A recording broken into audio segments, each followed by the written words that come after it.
વડોદરા શહેરમાં હોળીના દિવસે બનેલ અકસ્માતમાં એક મહિલા સહિત 5 જણને ઈજાઓ પહોંચી હતી અને એક મહિલાનું ઘટના સ્થળ ઉપર જ મોત નીપજ્યું હતું। ત્યારબાદ વડોદરા શહેરમાં અકસ્માતોની વણઝાર જોવા મળી હતી। ભારતીય જનતા પાર્ટી યુવા મોરચા દ્વારા આજે 100થી વધુ રિક્ષાઓ પર વિવિધ સ્લોગન લખવામાં આવ્યા હતા, જેમાં લખ્યું હતું કે અંકલ, હું મારી મમ્મી પપ્પાની રાહ જોઉં છું, પ્લીઝ ગાડી ધીમે ચલાવો, મારો પરિવાર મારી રાહ જુએ છે, મહેરબાની કરીને મારી ગાડી સંભાળીને ચલાવો, કોઈના જીવના રક્ષક બનો, રક્ષિત નહીં જેવા વિવિધ પોસ્ટર બનાવી 100થી વધુ રિક્ષા ઉપર લગાવવામાં આવ્યા હતા। અને આ કાર્યક્રમમાં ટ્રાફિક પોલીસ એસીપી વ્યાસ સાહેબ સહિત ભારતીય જનતા પાર્ટીના યુવા મોરચાના કાર્યકર્તાઓ સાથે ભારતીય જનતા પાર્ટીના શહેર પ્રમુખ સાથે કાર્યકર્તાઓ ઉપસ્થિત રહ્યા હતા। ભારતીય જનતા પાર્ટી વડોદરા મહાનગર આજે જે સૂત્રો છે જેનાથી એક અવેરનેસ આવે એ પ્રકારનો પ્રયાસ છે। કારેલીબાગમાં જે હોળીના રાત્રે ઘટના બની, ગોજારી ઘટના, જેમાં એક વ્યક્તિનું મૃત્યુ થયું, કેટલાક લોકો ઘાયલ થયા અને એક હિટ એન્ડ રનની જે ઘટના હતી બહુ હૃદયદ્રાવક ઘટના હતી। આવી ઘટનાઓ સમાજમાં ન બનવી જોઈએ। એટલે આજના યુવાનોને પણ મારી અપીલ છે કે આપણે વાહનો જ્યારે હંકારીએ છીએ તો થોડુંક લિમિટમાં ચાલીએ, જેથી કરીને બીજા પરિવારોને નુકસાન ન થાય। અને અમે સૂત્રો પણ એવા બનાવ્યા છે કે મારા ઘર પરિવારનું કોઈ રાહ જોઈ રહ્યું છે તો કૃપયા વાહન ધીમે ચલાવો।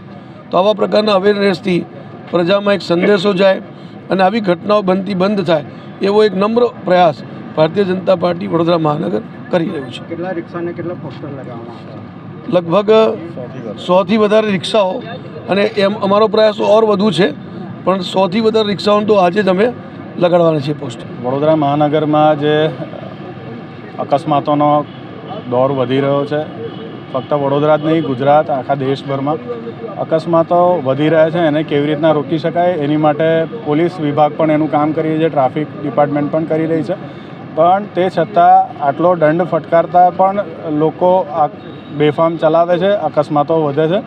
તો એને રોકવા માટે મારા મનમાં એક વિચાર આવ્યો કે કંઈક એવું કરવું પડશે કે લોકોને ઇમોશનલી થોડાક ઇન્વોલ્વ કરીએ। એમના પણ જ્યારે ડ્રાઇવિંગ કરતા હોય ત્યારે કદાચ ભૂલી જતા હોય છે કે સામેવાળાનું કંઈક પરિવાર છે, જ્યારે બેફામ હંકારે છે ગાડી ત્યારે એ જ રીતના તમે જુઓ તો પોતે પણ પોતાને નુકસાન કરે છે, સામેવાળાને પણ પરિવારને નુકસાન થાય એવી રીતનું ડ્રાઇવિંગ ના થાય એની માટે અમે ઇમોશનલ 25થી વધારે સ્લોગન આજે બનાવ્યા છે યુવા મોરચાના માધ્યમથી। અને એમાં તમે જુઓ, એક સ્લોગન એવું છે, બી અ રક્ષક ઇન સમવન્સ લાઈફ, નોટ રક્ષિત। એટલે કોઈના જીવનમાં આવો તો રક્ષક બનીને આવજો, રક્ષિત બનીને ના આવતા। બીજું સ્લોગન તમે જુઓ તો એક બાળકી પોતાના પિતા કે પોતાની માતા માટે કહેતી હોય કે અંકલ પ્લીઝ ધીમે ચલાવો, મારા મમ્મી કે મારા પપ્પા ઘરે આવી રહ્યા છે। ત્રીજું સ્લોગન તમે જુઓ તો એક વ્યક્તિ પોતે પોતાના મા બાપને યાદ કરીને લખતો હોય એવી રીતનું છે કે મેરે માતા પિતા બૂढ़े हैं और उनका मैं एक लौता बेटा हूँ, उन्हें मेरी ज़रूरत है, कृपया गाड़ी संभाल कर चलाए। એટલે પોતાના માતા પિતાને એની પોતાની કેટલી જરૂર છે એવી રીતનો એક મેસેજ છે। આવા અલગ અલગ મેસેજ કર્યા છે કે I pledge to make Baroda safer on road, I will drive carefully, I am a student, I have a future ahead, please drive safely.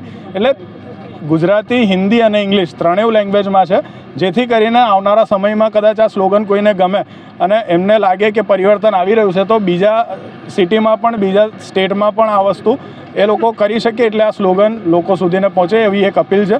અને આનાથી મને લાગે છે કે જ્યારે કોઈક વ્યક્તિ આ સ્લોગન વાંચશે તો એના મનમાં એવો ભાવ થશે કે કોઈનું પણ, સામેવાળાનું પણ પરિવાર છે એની રાહ જોઈ રહ્યું છે અને ત્યાં એની બ્રેક વાગશે। એની માટે આજે આખો કાર્યક્રમ અવેરનેસ માટેનો છે, ટ્રાફિક રોડ અવેરનેસ।